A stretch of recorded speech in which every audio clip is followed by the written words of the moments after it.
Then one of the other dreams was really, really clear. And in that dream, I was sitting in a courtroom, and all of a sudden this judge who was in front of me, he looked at me, and when he looked at me, he had these very distinct, piercing blue eyes. And he slams the gavel down and he says, "By the power invested in me, I hereby fully acquit you."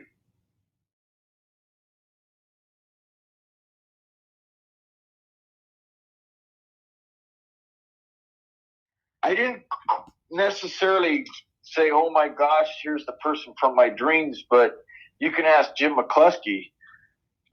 We were sitting in one of the hearings, and I kept looking at Judge Phillips's eyes. We just got done with, I can't remember, the first day of the hearing or something like that, when we were presenting the witnesses. And I leaned over and told Jim McCluskey, I says, "This judge is going to let me go." He said, "Barry, now don't get your hopes up and whatnot. You know, we've been through a lot already, and you know, we got a ways to go here." And I says, "No, you don't understand, Jim. This guy's going to let me go."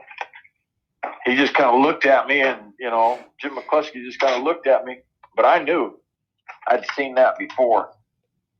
Well, they walked me down these stairs, and when I walked down the stairs, I got to the bottom of the stairs. I was standing at the top of these stairs, and there was just people and media and cameras and everything all over the place.